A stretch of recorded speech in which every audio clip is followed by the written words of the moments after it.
امام الانبیاء کی نسبت کے اوپر فخر تھا کہ آپ نے حضرت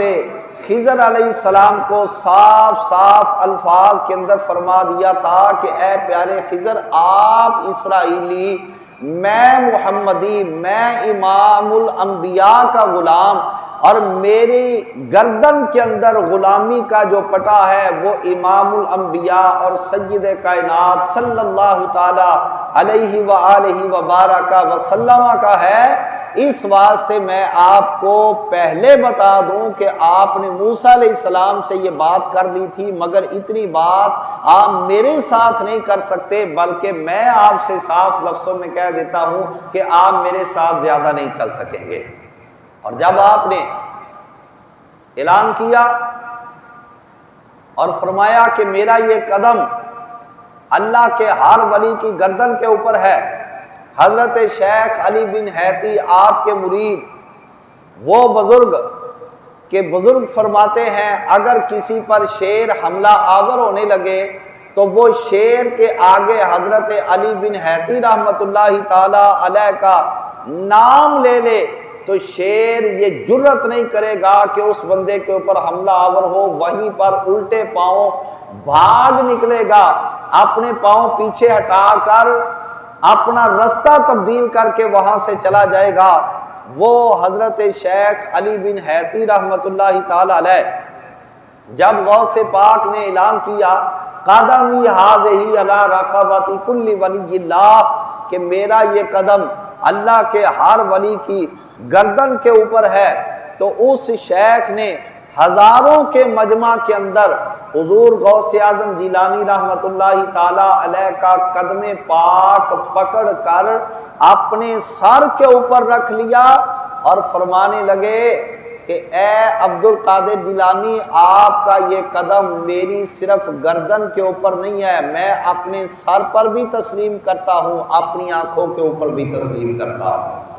کیونکہ اتنی عظمت و شان کے اور اتنی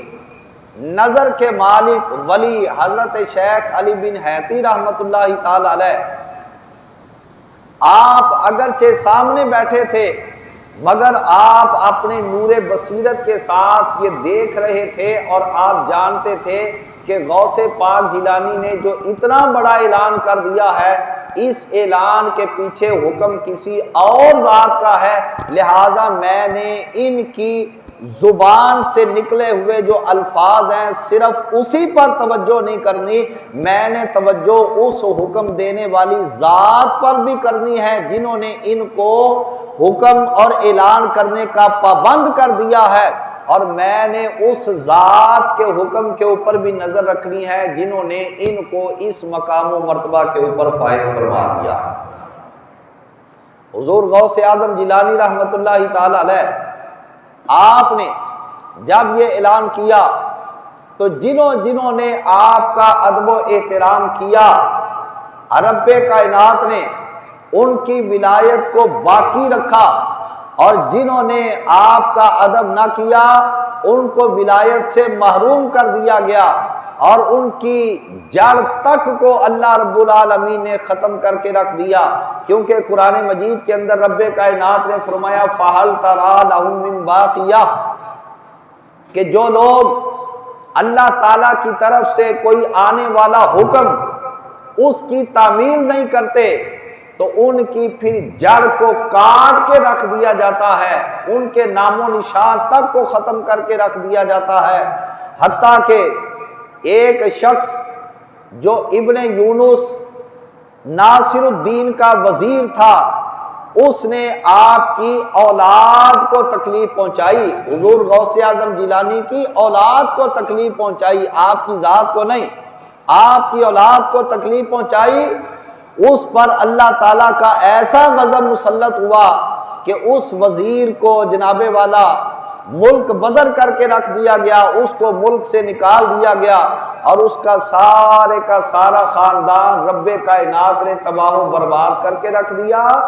اور وہ مات اقبح موت ہی، اور وہ اتنی بری موت مرا کہ لوگ اس کا انجام دیکھ کر توبہ کر کے اللہ تعالیٰ کے حضور معافی مانگا کرتے تھے۔ تو اب دنیا کے اندر اللہ تعالیٰ کا ولی، رب تعالیٰ کا مقرب بندہ اگر کوئی اعلان کرے تو دنیا داروں کو یہ بات زیب نہیں دیتی کہ اس کے فقر کی وجہ سے، اس کے دنیا کی طرف پشت کر دینے کی وجہ سے اور اس کی سادگی کی وجہ سے اس کا مذاق اڑانا شروع کر دیں یا اس کے ساتھ دشمنی پر اتر آئیں۔ جو اللہ تعالیٰ کے ولی کی دشمنی پر اتر آتا ہے،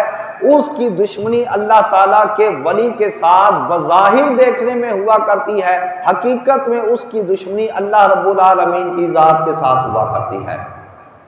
سرکار کو ولیوں کا ولی کہتے ہیں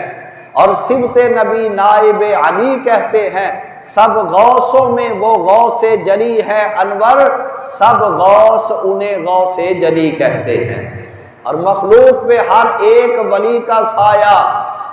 مخلوق پہ ہر ایک ولی کا سایہ،